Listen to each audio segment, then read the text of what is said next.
術式順天青 Hello everyone, my name is Troy and welcome to Maximum Output Training. Welcome to week 2 of active recovery. And it's nothing going to be exciting this week or maybe for the next couple weeks in terms of training stuff, just because my shoulder is feeling a little bit better. Still having aches and pains with benching, but I'm starting to kind of like work with my injury and around it at the same time, if that makes sense. So today we are doing technically dynamic effort lower. And for this kind of like the end of this active recovery, we are doing front squats, just regular front squats, no pausing, working with 95 pounds, doing sets of 4. We're doing 5 sets of 4, trying to like divide up my volume in such a way that I can kind of like get some work in, but not trying to kill myself.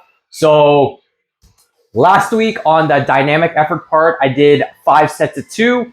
Or for some people that follow me on the Instagrams, I usually combine it and did 1 set of 10 just so I can get out of here. And then if you can kind of do the math, 5 sets of 4 is 20 reps. And I kind of did not want to do kind of like 1 set of 20 just to get out of here faster.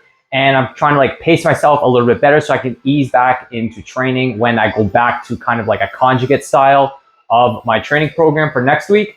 So we're doing 5 sets of 4 at 95 pounds, same weight as last week, but we're doubling the volume in a way with sets and reps overall, if that makes sense. So we're just gonna hit our first set here. 95 pounds, sets of 4.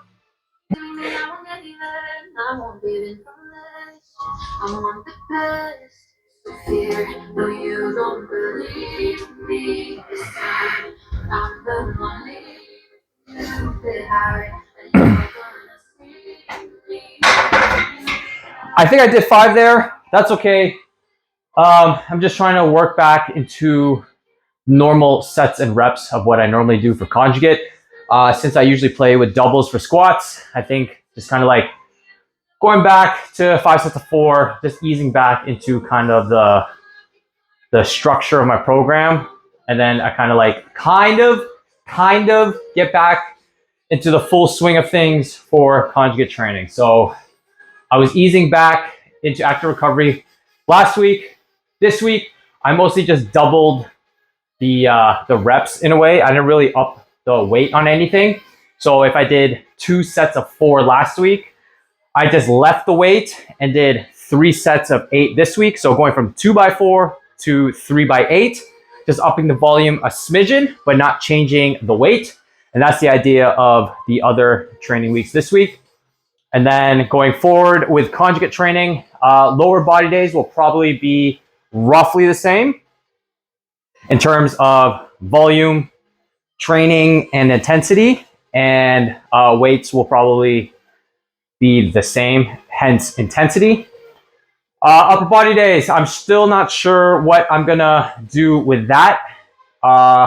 Just because I don't know if I want to do like max effort stuff. Maybe like I said in the past, I'll wave it like a 5-3-2.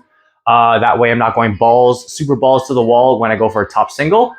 I will be using the Swiss arch bar because it feels a lot nicer on the shoulder. And then tomorrow for dynamic effort upper, I'll be reattempting close grip to see how it feels on the shoulder. And last week it felt a little meh, but I only did like 3 sets of 5 or 5 sets of 3. Just to kind of like see if it kind of pissed it off, and it did a little bit. But I'm gonna do it again tomorrow and see how that feels. But on Wednesday, when I did the Swiss arch bar, I kind of overdid it because I was like not really trying to focus on working out. I was more seeing the way the bar will feel on my shoulder. So I attempted all 3 different grips on the Swiss arch bar, and the widest grip, which feels a little bit uncomfortable on the pec because it's a nice stretch, felt the best on the shoulder. And then the middle grip is the grip that I'm more used to. And that felt okay. It felt roughly similar to a regular straight bar close grip, but slightly less pain. And then super close grip, the grip closest together on the Swiss arch bar, felt weird, probably because it was super close grip and then it kind of like pissed this off a little bit. So I did it 3 sets of each handle, aka 9 sets. I went from 5 sets of 5 to 9 sets of 5. So I literally doubled and tried different grips. So I kind of pissed off my shoulder. And maybe, who knows? I haven't decided yet if I'm going to try the slingshot. I haven't used the slingshot in almost like 7 years. So that is the super heavyweight Troy when I was like 180. I don't know if it's going to work on me. I always felt it was super uncomfortable, but maybe I'll retry it, take some pressure off my shoulder. I haven't decided yet. Play things with here and there. Upper body day will be a trial and error. Lower body days will probably be roughly the same, but once again, trying to ease back into things. So next set, let's do this.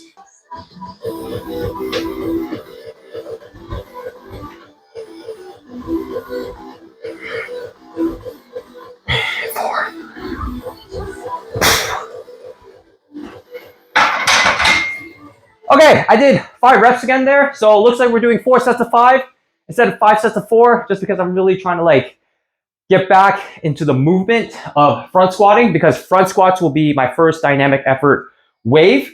And I'll probably do a pause, go back to sets of 2. And the nice thing about it is I'll be upping my calories on Sunday slowly for the next few months. I was going to do bulking massing phase for like 16 weeks, but I've decided against that and go from now until the new year. So that's almost the entire year of bulk, of minus January, with things being active recovery wise. So yeah, that's the plan going forward. Instead of 16 weeks, maybe I'll cut down in September again. And yeah, do the same thing as last time. But I don't think 16 weeks will be good enough for a muscle gain phase. I think I just need to be at it a little bit longer, but do a slower bulk instead. So I'm going to ease my calories and see what happens. Because right now I am small as fuck. I'm 145.8 pounds. I'm between 145 and 146. And I'm not even dieting anymore. So I upped my calories at the end of my cut in November. In December, I was only like eating maybe 2,600 calories. I stayed within there. And then I kind of just chilled for Christmas, ate all that food, gained a little bit of body fat, and then just went back to my calories of 2,600 calories. I mostly stayed around the 2,500 calories just because it's what I'm used to. And almost 3 weeks later, 2.5 weeks later, I hit a new low. That's obviously because, well, I'm still kind of in a deficit, obviously, if I'm losing weight and body fat. But yeah, new low. And I'm not even trying anymore. All I did was just go back to my normal nutrition. So next set. 2,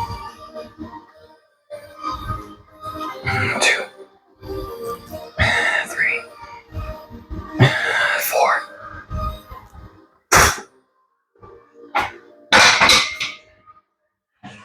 Feels pretty good on the hips. I feel super naked without my knee sleeves and belt a little bit. But yeah, there's no point if it's super lightweights and I have to gear up. So yeah, we'll be chilling here for a little bit.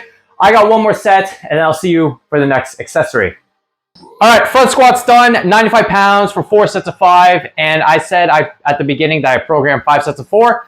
Actually, the original programming was 4 sets of 5. So it doesn't really matter. All I did was just double the reps, going from 10 reps last week to this week, 20 reps. Anyways, sumo deadlifts for sets of 5 at 165 pounds. I know it looks a little bit wonky, but these are 10-pound bumpers and then a 45 and then a 5-pound plate behind it. Just because right after I'm doing stiff leg deadlifts and I will need the 10-pound bumpers. So we are doing sets of 5. Last week I did, it was supposed to be 5 sets of 1, but I'm not going to be doing singles at 165 pounds. So I switched it and did 1 set of 5. And then just like the front squats, upping the reps, just doubling them and just doing 2 sets of 5. And then I can move on to the next accessory. So for this time around, I'm trying to experiment with sumo deadlifting in terms of widening my stance and see how that feels. If you think it's cheating, I don't care. It's just whatever to me. I just want to like experiment with different stances because I've been doing the same stance and it's actually comfortable. But who knows? Maybe I'll go back to my original stance and we'll figure it out. I did a warm-up set with 65 pounds with a wider stance, almost like, I want to say 3 inches more. Yeah. and let's see how it goes. I don't know how it's going to feel, but 165, set of 5.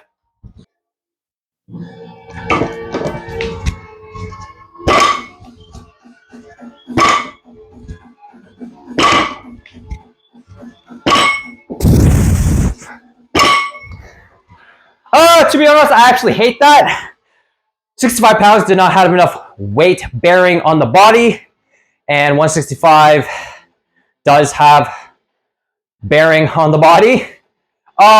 Too much hamstring, I want to say, and it feels like I couldn't get into position. So we're going to omit this positioning until I can get better hip mobility, so I can either like widen out, open up my hips a little bit more. So yeah, back to the original sumo. I just wanted to like experiment and see how it went. So yeah, that felt uncomfortable. It didn't really feel anything in the like glutes, and it felt like I was lifting more with my back. So let's hit another set. Let's hit the last set, but with my actual stance. And who knows, it might feel a little bit better.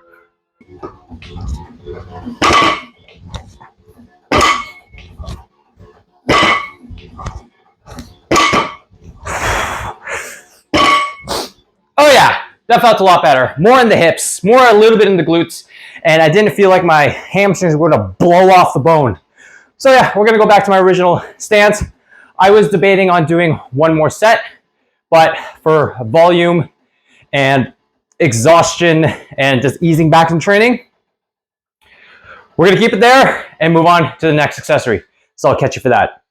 All right, next accessory, as usual, conventional stiff leg deadlifts. And these I'm actually changing just a smidgen, not in terms of the actual exercise, going to something else, in terms of actually doing the exercise. So instead of going all the way down to the ground, we're just gonna go pretty much just a little past my kneecaps, feel a nice stretch, and fire back up. Just so I can take some stress off my back by going all the way down to the ground, which may impede my recovery of my back or piss off my back. We'll just see how it goes. I don't think my flexibility is an issue, but I think if I can take stress off my back by doing, I don't want to say partial range, because a lot of people, they either touch the ground or they just go past their kneecaps, that you'll still get the stretch. I'm probably just like rambling on here, but if you get what I mean, only go so far. Just feel the stretch before your back kind of like rounds in such a way that you fire the motion back up and stand up nice and tall. So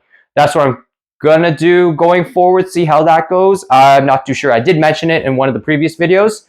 So 115 sets of 10 and only just going below the knee and firing back up. 8, 9.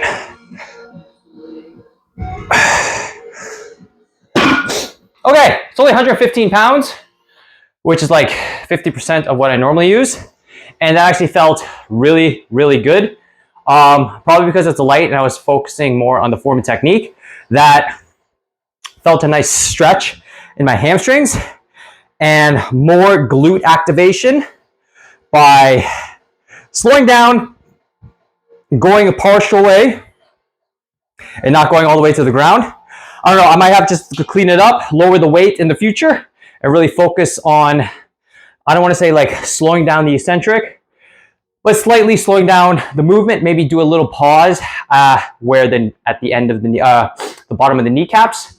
And then once I feel like my hamstrings engage a little bit, that's when I kind of stand up. Other than that, feels pretty good. I got 2 more sets and I'll see you for the next accessory. All right, next accessory, I promise you, it has nothing to do with BDSM or any bondage type stuff. The setup here is this exercise. The setup for this exercise is actually Nordic curls. So I'm trying to get a little bit more hamstring work in, because I actually substituted for seated good mornings and then put seated good mornings on my max effort lower day. So it's just been moved. And then I'm just trying to get a little bit more hamstring stuff in here, because I think doing stiff leg deadlifts, regular stiff leg deadlifts, and then doing seated good mornings is just going to tax me a little bit, too much. So I just think if I still want some hamstring work, I just substitute it with like bodybuilding type work. and then put seated good mornings on a different day because I like both. So Nordic curls, more for the hamstrings, build them up.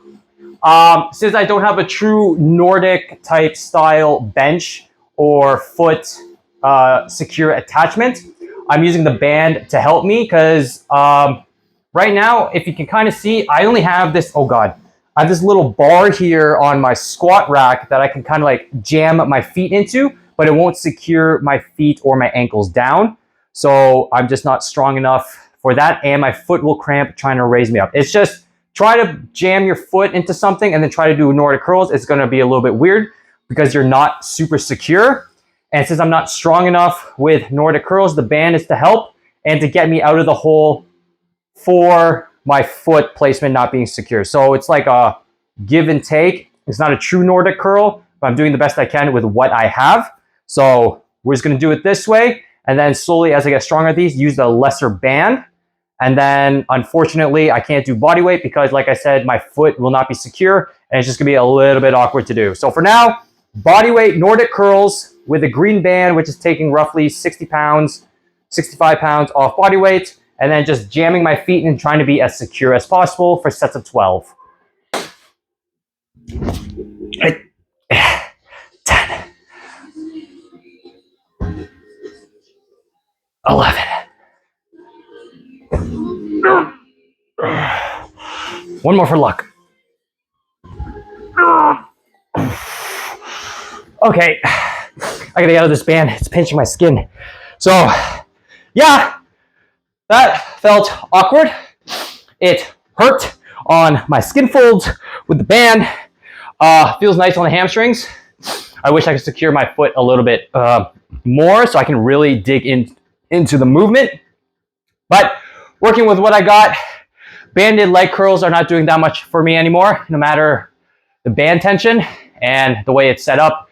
If I use my kind of computer chair to use as a seated leg curl for the band and I use a stronger band, it's just gonna pull me off. So yeah, I gotta think of other things to do. But yeah, I'm really liking the Nordic curls. This is my second week doing them. I did sets of 8 last week, same band, and then we'll go from there. So yeah, I got a couple more sets. Really try to build some muscle this time around when I start upping my calories. I'm gonna do it slowly so I don't get super fat, and then I'll take it from there. And that's it. That's it for the video.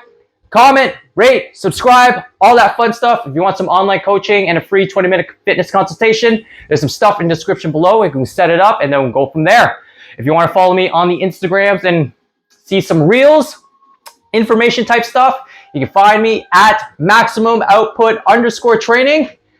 And yeah, follow along, comment, and all that fun stuff. And I'll see you guys next week for a true training cycle when I actually get back in the swing of things for conjugate, but the weights might be a little bit different. Until then, see you next week for another training vlog. Peace.